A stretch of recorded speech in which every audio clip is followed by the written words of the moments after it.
muncul TP ini di anak 1, 2, 3. Oh, di sini belum, berarti ini yang harus dikembangkan lagi, diulang lagi kegiatannya seperti itu. Ya. Nah, untuk mengetahui kebutuhan anak-anak yang berbeda, pastinya guru harus mengamati ya setiap dalam proses pembelajaran.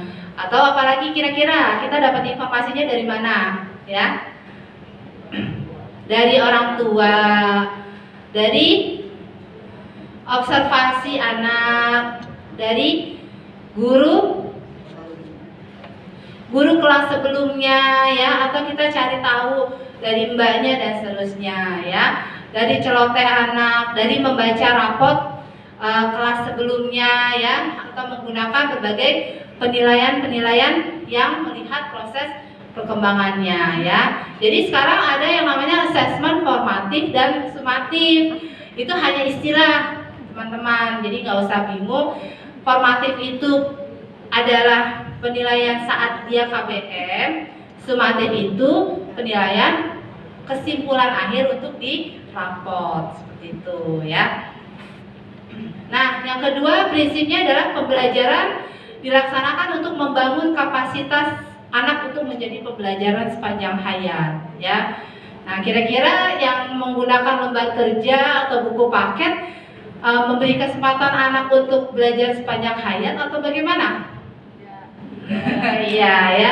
Jadi memang ini yang harus kita kurangi sedikit demi sedikit ya. Mungkin kalau berubah sesuatu langsung secara drastis itu agak sulit, tapi minimal ya yang misalnya menebalkan huruf alif itu coba diusahakan dikurangi. Mewarnai, besok mewarnai kaligrafi ini, besok mewarnai lagi, itu juga coba dihindari ya. Kita ajak anak untuk explore dengan proyek-proyek, dengan kegiatan-kegiatan yang menarik, yang semua indranya bisa terfungsikan, seperti itu ya.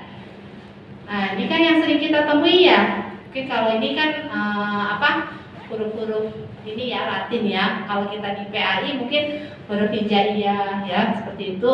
Ya sebaiknya kita kurangi, tapi kita lebih kepada dengan bermain ya, supaya di masa kemasan anak itu menjadi suatu hal yang menyenangkan. Oh, baca Iqra itu suatu hal yang menyenangkan. Oh, mengenal alif itu tidak membosankan ya. Kalau dari awal baca Iqra tuh atau kartunya itu aja kan kira-kira gimana ya.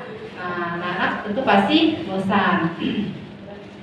Nah, kita lihat eksperimen dari ini ya. Kita bikin percobaan yuk. Saya punya toples nih. Kita ibaratkan toples ini sebagai satu hari dalam kehidupan anak. Apapun yang orang tua masukkan ke dalam toples ini punya bobot yang bisa kita lihat di timbangan ini. Sama seperti apapun yang diterima anak akan mempengaruhi banyaknya koneksi yang terbentuk dalam otak mereka. Koneksi inilah yang nantinya akan penting sekali untuk menentukan seberapa cerdas anak ke depannya. Sekarang kita lihat dua kegiatan yang sering jadi opsi orang tua. Kegiatan pertama bikin worksheet. Aku ibaratkan dengan kapas ini. Kegiatan kedua bermain. Aku ibaratkan dengan biji kacang ini. Kita bandingkan ya. Anak pertama kesadarannya diminta untuk duduk manis dan bikin worksheet. Anak kedua kesadarannya dibebaskan bermain dan bereksplorasi. Anak ketiga dibolehkan bermain, tapi ada juga waktu untuk bikin worksheet. Ketiganya berhasil mencapai goal, tapi punya bobot yang berbeda. Dan bobot yang paling banyak dimenangkan oleh anak kedua yang banyak mendapatkan kesempatan bermain. Kok bisa ya?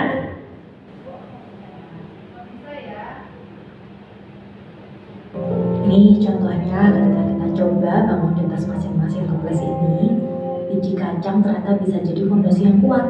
Fondasi yang kuat akan menghasilkan bangunan yang jauh lebih tinggi dan kokoh.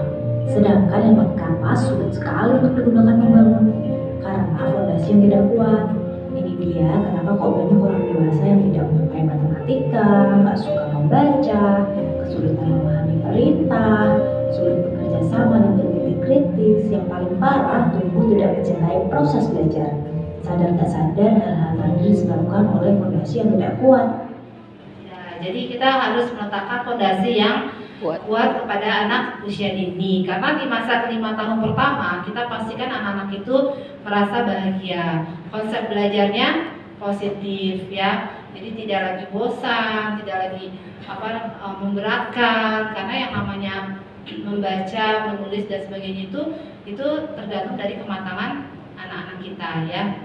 Nah itu salah satu mudah-mudahan bisa menginspirasi teman-teman ketika dalam proses pembelajaran dalam pengembangan PAI itu kita upayakan dengan cara-cara yang kreatif dan yang sesuai dengan tahapan perkembangan anak ya.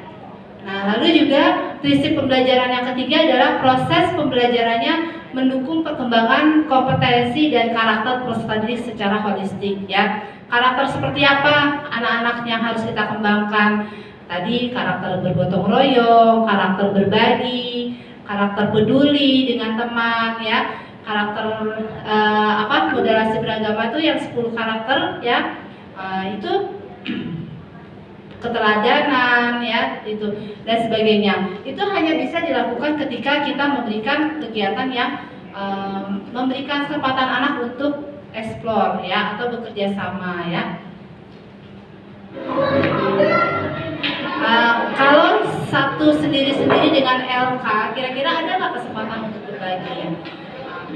Tidak ada ya. Ada nggak kesempatan untuk dia mandiri, percaya diri seperti itu?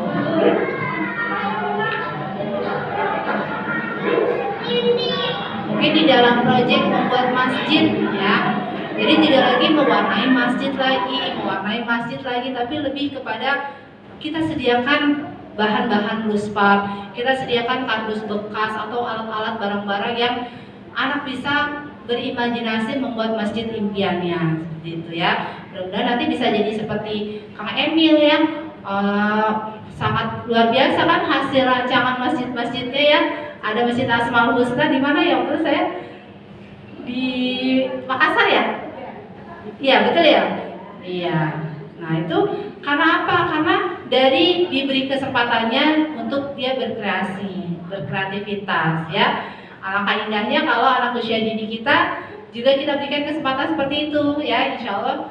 Jadi tidak lagi mewarnai masjid, mengisi kolase masjid gitu ya, tapi lebih kepada bagaimana anak bisa membuat proyek eksplorasi dari kardus aja bisa jadi masjid seperti apa sih tentunya, tapi dengan ekspektasi guru yang tidak harus seperti masjid beneran gitu ya. Lalu yang prinsip pembelajaran yang keempat adalah yang relevan, yaitu pembelajaran yang dirancang sesuai dengan konteks lingkungan ya. Mungkin kalau di Serang konteks lingkungannya itu lebih dikenal apa Bu? Biasanya di Serang itu ya, yang restoran ikan ya. Ya. Ikan bandeng ya. Atau mungkin kalau di Padang konteks lingkungannya rumah gadang ya, itu kita bisa kembangkan. Atau mungkin di Jambi atau di Aceh ya itu, atau di Banten itu kan ada Tugu dan sebagainya, itu kita kaitkan dengan konteks lingkungan. Ini kebetulan gambarnya karena konteks lingkungan di sekolah kami itu yang perkotaan dan kebanyakan orang tuanya adalah polisi, jadi kita undang atau topiknya adalah tentang polisi ya. Lalu juga di sini pembelajaran yang berorientasi pada masa depan. Jadi kita ajak anak-anak untuk mengajak anak gimana sih supaya masjid ini tetap terawat indah, bagaimana sih supaya lingkungan kita tidak tercemar ya, karena kita adalah khalifah di dunia untuk yang harus menjaga lingkungan kita agar selalu tetap bersih seperti itu ya. Nah, di sini dalam penyelenggaraan PAI di Taman Kanak-Kanak ada dua ya. Ada dua, yang pertama adalah yang terintegrasi, yang kedua adalah yang secara khusus. Ya, mungkin kalau di sini kebanyakan yang khusus atau yang terintegrasi? Yang terintegrasi ya. Jadi kita sebagai guru kelas ya, itu juga sebagai pelaksana PAI di Taman Kanak-Kanak ya. Nah, kalau yang khusus itu memang dilakukannya di luar jam sekolah. Maksudnya itu bisa dalam kegiatan ekstrakurikuler ataupun ada kegiatan waktu khusus yang tadi seperti disampaikan Bunda Sita ya, yaitu di mana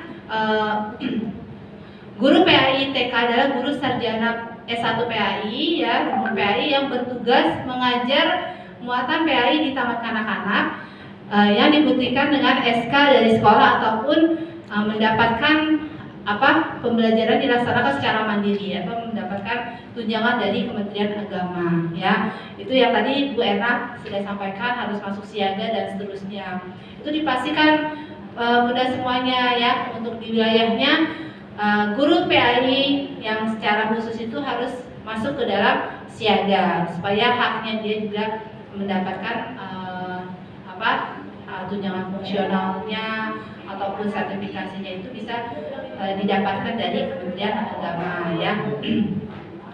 Mungkin saya akan nanti banyak lebih kepada yang terintegrasi ya. Kalau yang khusus itu lebih kepada misalnya di sekolah kita ada guru PAI khusus nih, misalnya yang setiap harinya ikro ya, atau mungkin di hari Jumat dia lebih kepada kegiatan yang secara mandiri gitu ya.